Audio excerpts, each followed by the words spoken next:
is those random acquaintances that make possible. Six degrees. All right, welcome to the 6 Degrees Closer podcast. My name is Danny Jensen. Today we have a really cool episode for you guys. This is episode 5.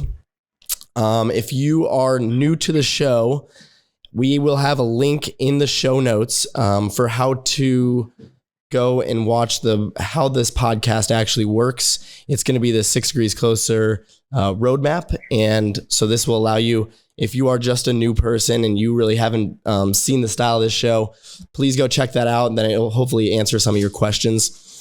As for today, we got Jackson Hayes. Jackson was brought onto the show through a previous guest for episode 3, Zach Turnure. And so Jackson, thanks for coming on the podcast. No, I appreciate you having me, and I appreciate Zach for referring me. So Absolutely. So just a little brief description. Essentially, you're the number 2 person on this podcast through Zach's line. So it's going to be up to 6 people. So I know you actually have already recommended someone, and I've been in touch with them. So we will have a pretty awesome episode coming after yours as well, with the person that you recommended. Yeah. And so for the listeners, be ready for that one as well after, it'll be in a few weeks. So Jackson, tell us a little bit about yourself, your background, how you got to where you are, and then we'll go from there. Yeah. So Jackson Hayes, I grew up in, Columbus, Ohio, originally from Westerville until about sophomore year of high school. And then I transferred to Dublin-Kaufman for my last 2 years of high school, just for football and recruiting purposes. After high school, I graduated, and I actually went to Kent State right out of high school. Wasn't there very long. Ended up having a shoulder injury, and so I transferred to a small D3 school called Wittenberg University. Went there for a year and actually hurt my shoulder again. So then I transferred to Ohio State. And was just going to be a regular student. And then I, after that, decided that I was going to walk on the football team. And so I walked on the football team at Ohio State. And, that was a great experience, and kind of led me on the path that I am today. Post college, I worked for a year, and then I did a year-long strength and conditioning internship with Ohio State. So I worked with a lot of different teams there: track and field, swimming, baseball, football, lacrosse, wrestling. Got to bounce around a little bit and get a lot of experience doing the strength and conditioning. And then that leads me now into what I do, which I'm a strength and conditioning coach in the private sector, personal trainer, whatever you want to call it. But my primary niche is athletes. So Awesome. A little bit about me. No, that's great. That's perfect. So, if we dive in a little bit deeper. So when did you start playing football? Man, 4th grade, I think, was my first year. I played soccer before that, and I kept getting like yellow cards all the time and getting tossed out of games when I was like 10 years old. Yeah. And so, my dad had always been a big football guy, but my mom was worried about the whole concussion thing. So, but I ended up starting in like 4th grade, which I guess for now is pretty young. A lot of kids don't start until middle school nowadays. So. Yeah, no, that's 4th grade. Yeah. There you go. And then, so you played all the way through high school. Then you played at both colleges, actually all 3 colleges that you went to then? Correct. Yeah. I was playing football at all those schools. Yep. Wow. There you go. What position were you? Linebacker. Okay. I figured you were, only because I've seen your social media a little bit.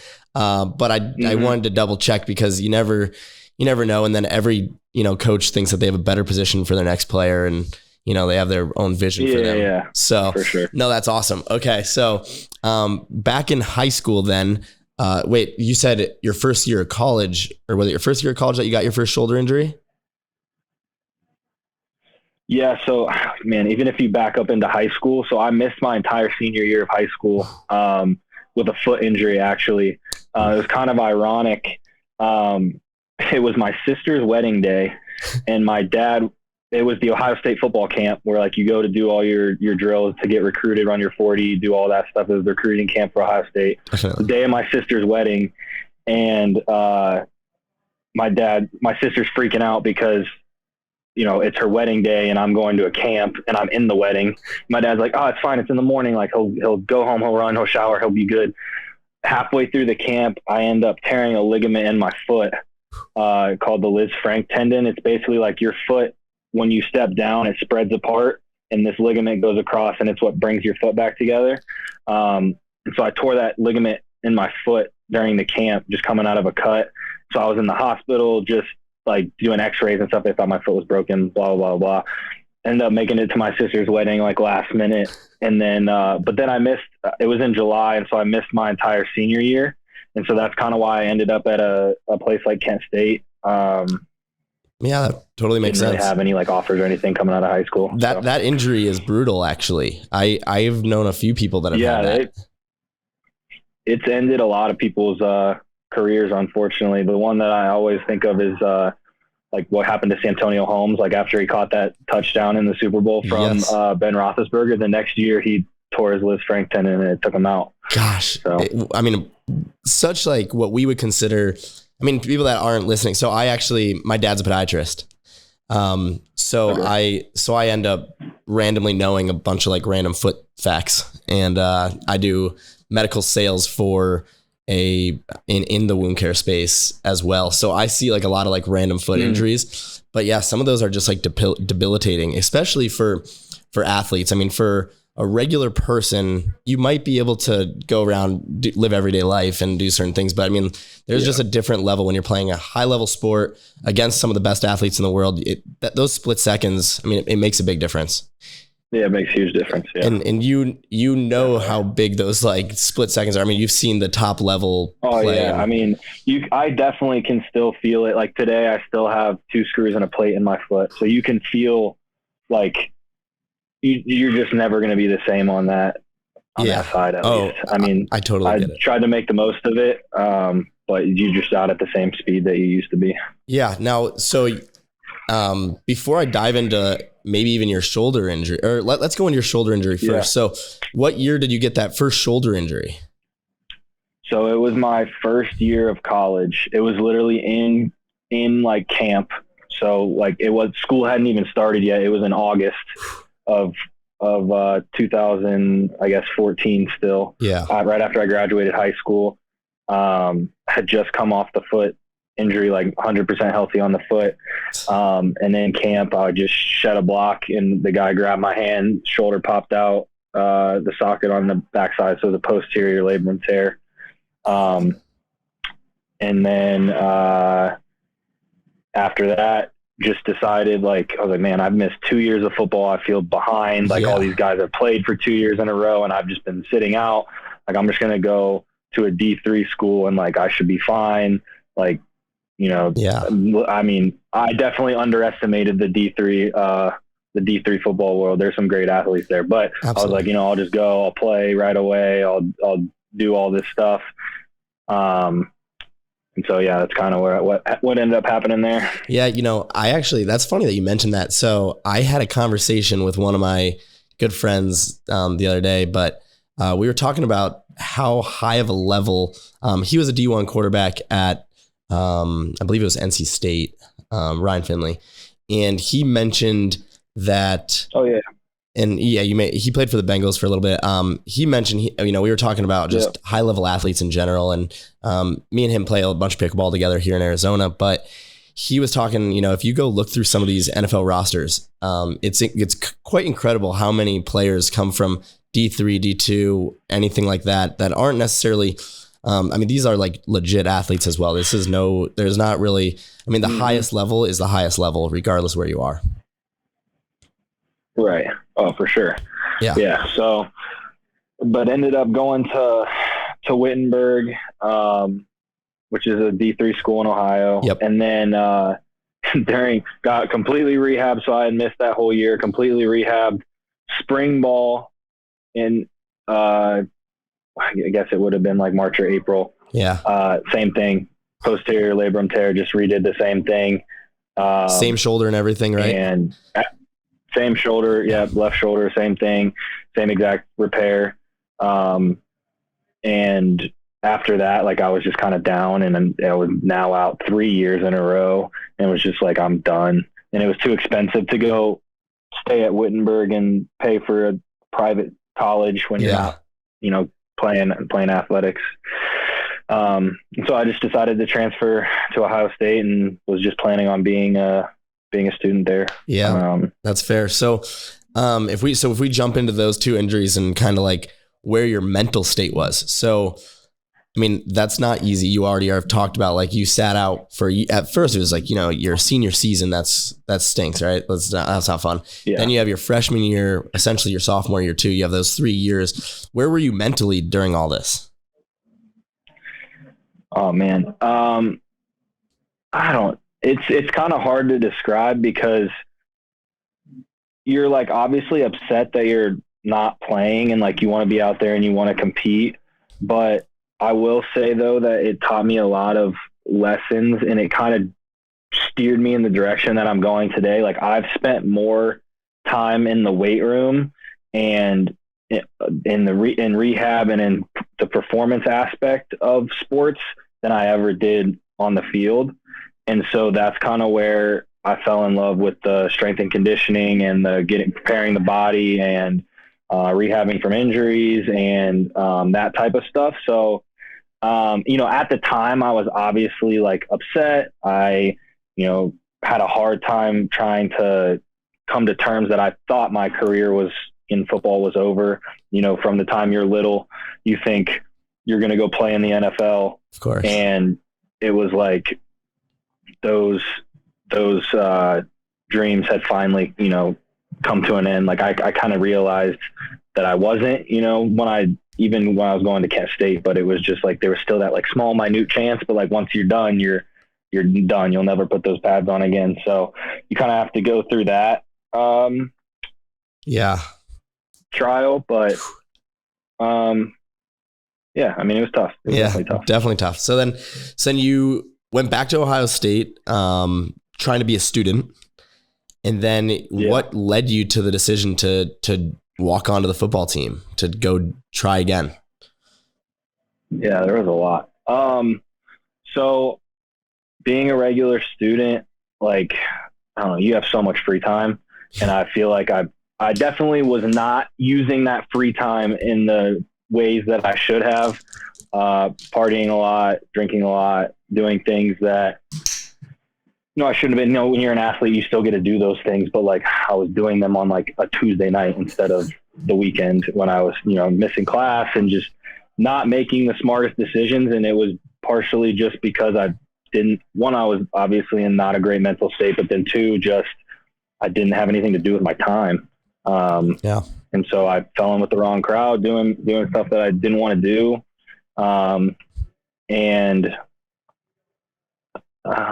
I mean, I felt like I was fully recovered from my injuries. I saw, you always have this like little competitiveness too. And now it's kind of funny. I'm training the guy now. So his name's CJ Saunders. Yeah. I train him. I know CJ, know CJ. I've had a few classes with him, I think. Okay. Yeah. So I saw he went to my high school, and I saw he had walked on, and I was like, oh, that's kind of cool. Like, oh, his dad's got connections with Coach Fickle. Like, that's the only reason he got on, blah, blah, blah, blah. And so I like made all these excuses. And then I saw like he got a pick in practice, and they like hyped it up. There was like this Instagram video, and like he was a freshman walk on, picked off like JT Barrett or something. And I was like, man, I'm better than this kid. Like I could be out here right now. Why am I not like doing this? And so I just kind of, was like, I need to be done, like feeling sorry for myself, and went back to my high school coach who had a lot of respect for me, and then had a lot of connections at Ohio State. And so he talked to some people and told me when the tryout was. Like, I wasn't one of those people where like you hear oh, they had a connection and they just got on the team. Like I had to go to the actual tryout and try out. And so that's kind of how that went down. Yeah. But it was partially like I felt like I still had some left in me. And then like seeing other people that and could compete with doing great things. And now he's in the NFL, so maybe I was wrong, but well, I mean, it's all perspective, right? So, now that's funny that you said, I mean, you're talking about things that I think a lot of people end up going through. A lot of people that are athletes that, everybody hits that stage where it's just not as perfect as you thought it was going to be, that perfect, right. That perfect trajectory right to the NFL. You like just live that easy, coast to that life. And then there's always some of those bumps in the road. So it's really cool to one, see that you're still like involved with some of those players, but then two, that you were willing to take the road less traveled and understand that, you were doing maybe not the correct things for your life. And you took the jump hopefully into the abyss kind of. So what was your experience as a walk-on though? Oh man. Yeah. So it was tough. So like going back to the tryout, like there's hundreds of kids that go to these things and everybody thinks they're like the best. I don't know. They've all been overlooked and they all deserve to be here. But there's some good athletes and then there's some kids that just shouldn't be there. But definitely. It was interesting. So I kind of it's all about who you know. It's not really what you know, it's who you know. So I walked in and I didn't realize it, but the director of recruiting for Ohio State ended up being he was the linebacker GA when I was at Kent State. Oh my gosh. I walked in and I was just like, oh, what are you doing here? He's like, oh, I do recruiting now here. And so like, we kind of had that connection. So then he was watching me, obviously he knew who I was. So I ran a decent 40 time, had, a good showing. And then it got to the end. He pulled me and like 5 other guys aside and we ran some like individual drills. And then he comes together at the end. He's like, yeah, so you 5, like you would have made it, but we have no spots. Like we have no roster spots. And I was like, how are you going to why did we even have this tryout if you don't have any roster spots? Yeah. So he's like, we'll be in touch if like people get hurt, if people, go down or we lose people that quit, like we open up roster spots and we'll be able to have you guys as like reserves and pull you in. So I'm waiting like all season. It goes through camp. I get no calls. It goes through school. I get no calls. And then it's like October and I get a text message and he's like, hey, have you been training? And I was actually like at the RPAC at the time, like lifting. Yeah. And I was like, yeah, I'm at the RPAC right now. Like I've been training. He's like, all right, just be ready. Like I still want to stay in touch. Like there's nothing that's happened yet, but I just want to make sure that you're still like training out there. All right, cool. Hadn't heard from him. Season ends. And then it might be Christmas break, cause I was in Florida when I got the call.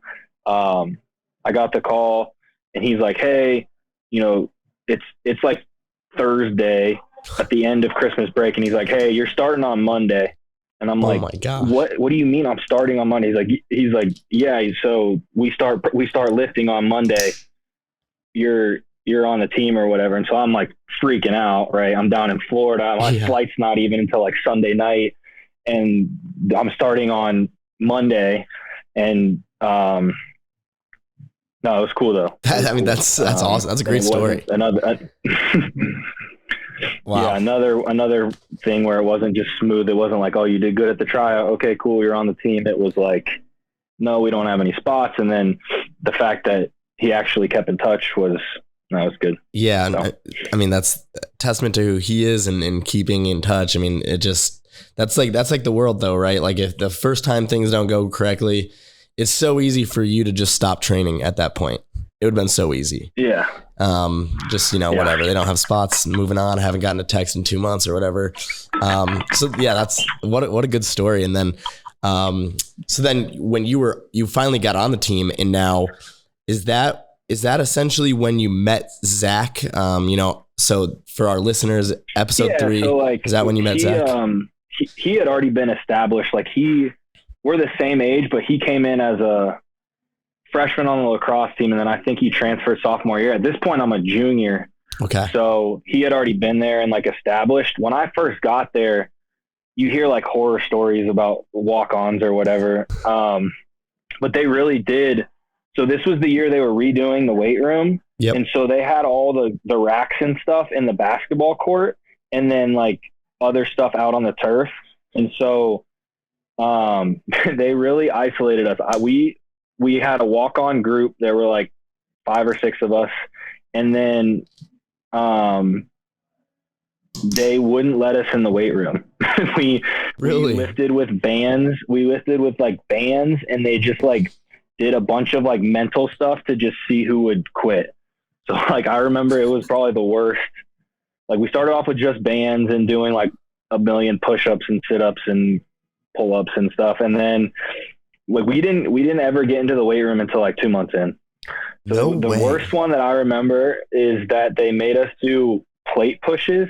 So like you're on the turf, so plates don't really move on the turf, but you had to push the plate 10 yards and then turn around and come back continuously for 10 minutes. And if you quit, they were going to, like, if you took your hands off the plate or you dropped to your knees, you were done.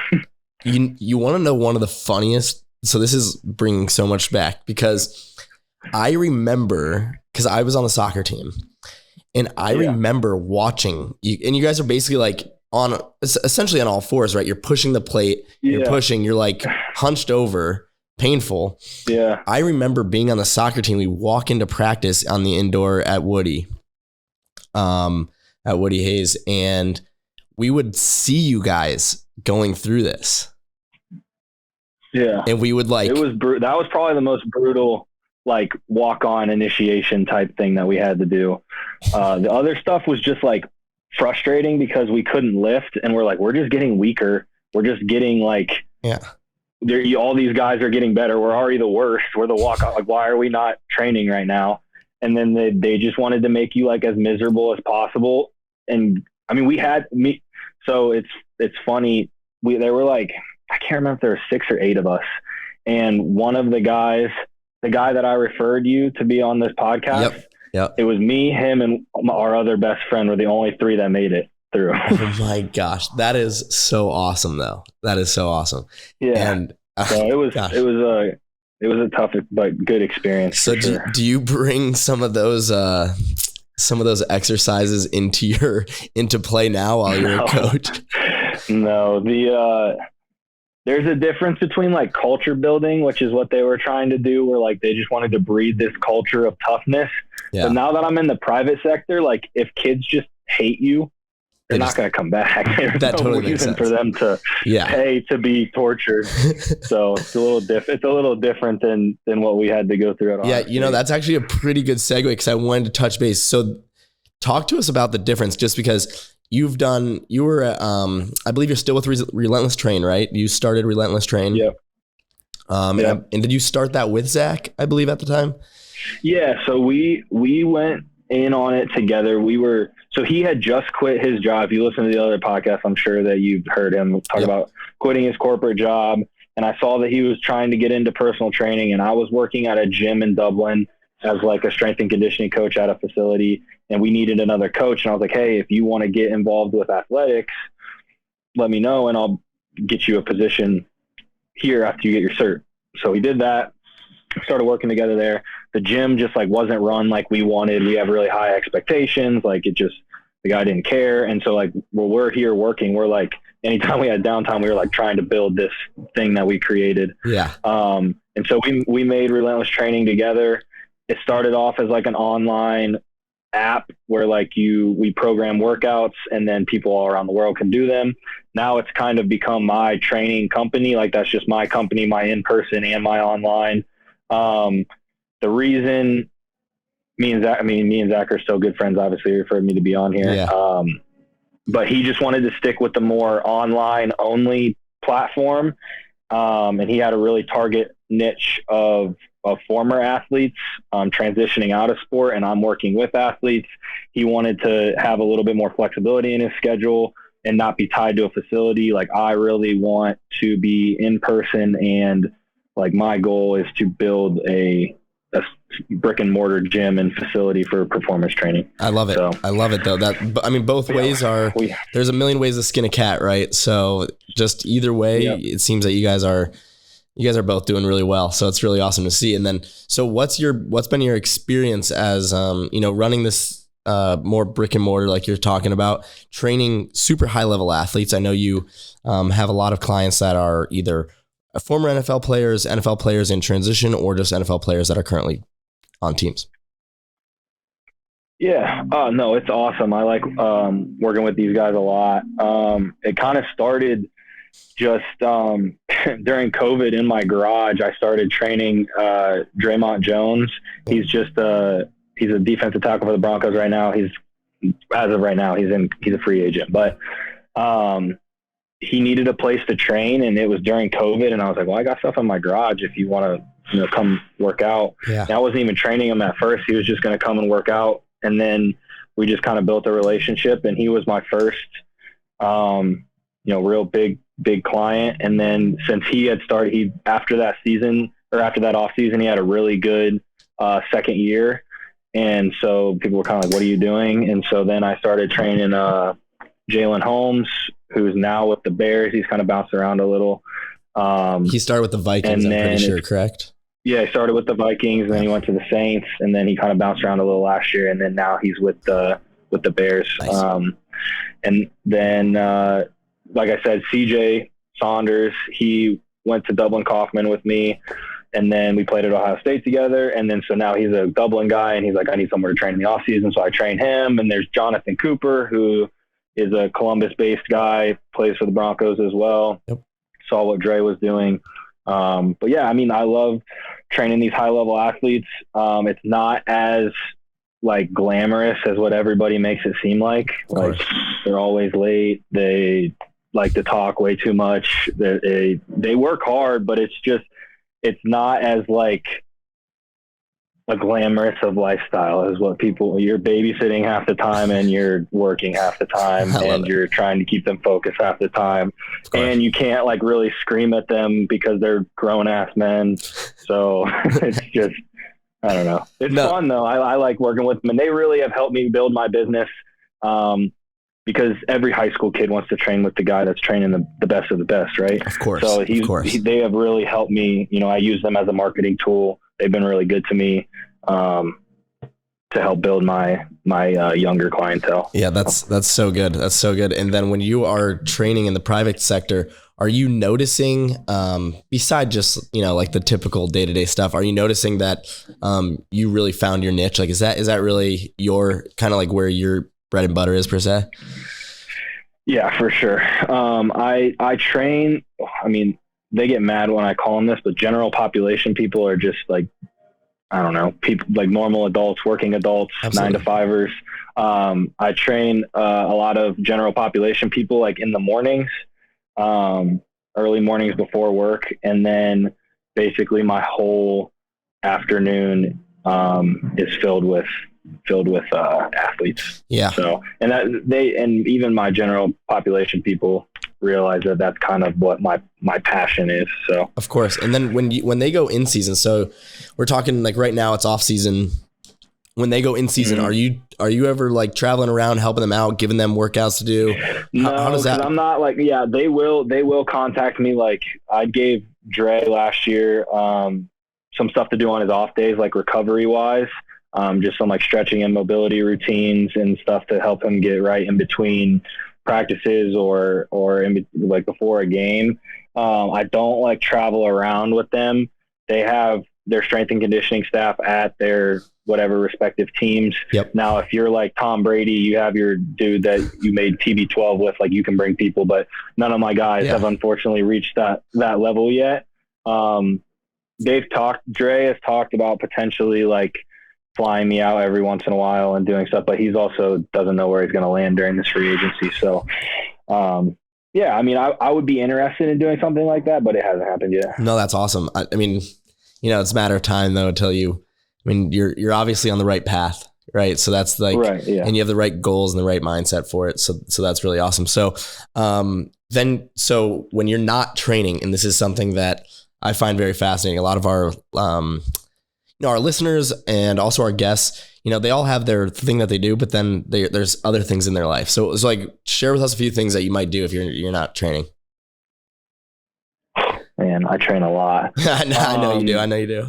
I like, I like to golf in the summer. I like to,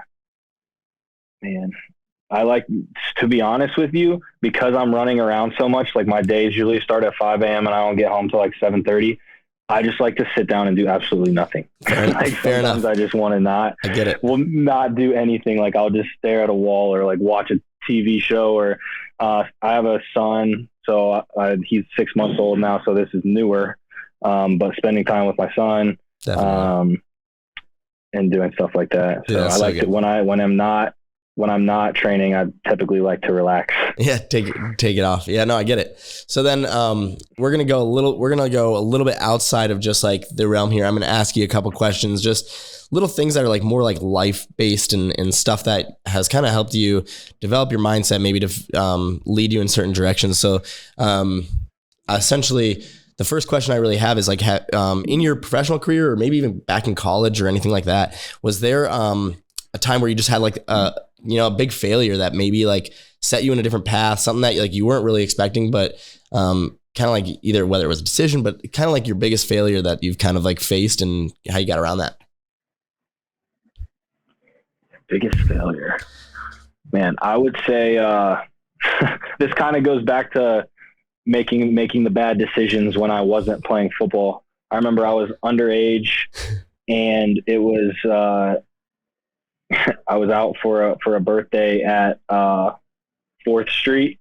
Yeah. And my friend was heavily intoxicated and threw up on the bar. Oh. And so I was like grabbing him to go outside to get him an Uber. Yeah. And so I was outside, got him an Uber, and I went to go back in, and the bouncer was like, no, like we're kicking you guys out. Like you're not allowed back in. And I was like, I'm fine. He's the one that's drunk. Yeah. And then he was like, nope, you're not coming back in. I was like, well, can I at least tell my friends like where I'm at? Cause they're all inside and I'm outside. So I'm just like trying to figure out what I'm supposed to do. And he was like, nope, you're not going back in. So I'm like, gosh. And so I go around to the side and there's like that little front patio thing. And then there's a door. And so like all my friends are right inside that door and they're like, come in. So I jump the fence and go in through that side door, and somehow the bouncer saw or whatever comes in. At this time, because I wasn't playing, I was in shape, but I was only like $185. I was smaller. I was nice. 185 pounds. And so he walks around, picks me up, carries me out of the bar, and then just like slams me on the sidewalk. Jeez. And I'm like, what is going on here? And so like, I'm pissed. I'm screaming at him. I was a little bit intoxicated, so I was saying things I shouldn't have said. I ended up getting in a fight with the bouncer. Love that. Got obliterated by like 5 other bouncers. So it's me just getting like curb stomped into the ground by these 5 bouncers at 4th Street. I don't know if you can see it. I got a scar under my cheek from it. I had to go to the hospital. They had to make sure my face wasn't fractured. Like it was a bad night for me. And that was like kind of when I was just like, man, I really need to figure out what I'm going to do, because this isn't it. I get it. The amount of stories, and this as well, the amount of stories of, us, when you're kids, you do make those type of decisions, right? It's just something, sometimes you're like, but no, I think that's a great story. I love it. And then that kind of like leads into the next one. And you kind of mentioned it, that may have a little bit influenced the next step of your life. It might've influenced, hey, like this is. Yeah. I think at that point, that I was still just a regular student, and I kind of was just like, I got to figure out what I'm going to do, because this isn't it. Like I need to find something that I'm passionate about again. Is it football? Is it trying to find something else? But I just had nothing that like had interested me, because I'd been involved in football for so long. Absolutely. And then that around the same time is when the whole stuff with CJ and the video happened and like that type of stuff. And it just kind of pushed me to go ahead and just like put all my effort into trying out for the football team. Things would line up in weird ways, whether they're good or bad, so. Yeah, it was exactly. Everything happens for a reason. That's so good. And then I guess like, going into that, I mean, some of those are, I mean, like it feels like a negative right at the time. You're sitting there, you're like you said, you went to the hospital, you're like, oh my gosh, what am I doing? But then it turns into positives, and there's always like the positive in the situation. I've seen this story kind of play out in a bunch of people's different lives. But then, yeah, no, I appreciate you sharing that, because I think a lot of the listeners are going to resonate with that. It's something that everybody kind of goes through, or everybody knows somebody that went through that. And it's always a different little story, but it's still a similar type of thing. So going to a more positive spin towards it, then there's always, everybody always has like a pretty good bucket list or something that they want to do, but like everybody kind of comes from a different direction. What, maybe if you have anything on the top of your bucket, what's your biggest bucket list thing? Is there something in your life that you're just like, I gotta do that, and I think that'd be best? I know I'm kind of putting you on the spot. It's just something that I'm curious about. I'm thinking. So I would say, like, in my personal life, I've always wanted to go to Europe. I've never been over to Europe. I've wanted to go to like Santorini and Greece and like just experience that side of the world, because I've never been over there. I've been to a lot of different islands in the South America. I've been a lot of places in America, but I've never been over to Europe at all.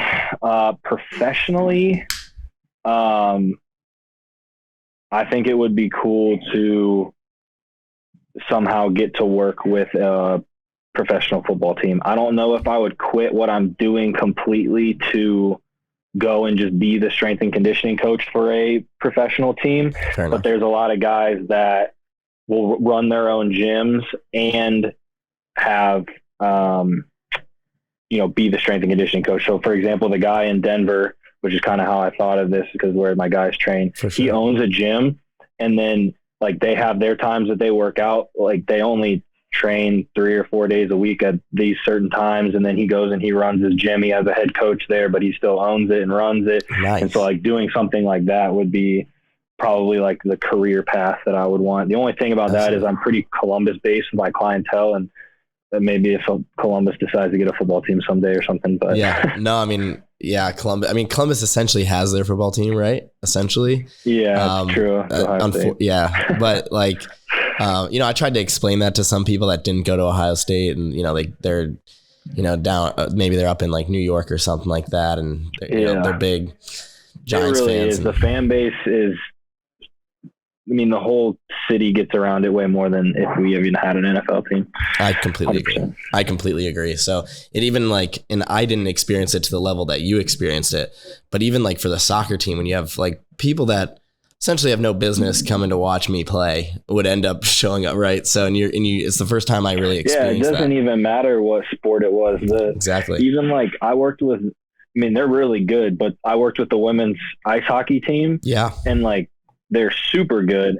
And they would just be random fan. Like the whole place was packed. Yeah, no, they're very, very good. I think they won the national championship last year, and this year they're ranked number 1 going into the stuff. So, based on the weeks that, as people know, podcasts, you kind of sometimes record ahead of time, but there's a possibility by the time all this happens that they could be champions again, national championships champions again. Yeah, for sure. Yeah, no, they're very good. That's pretty cool. That's unique. Is there a different style that you got to bring to training with these high level women versus, these professional athletes per se?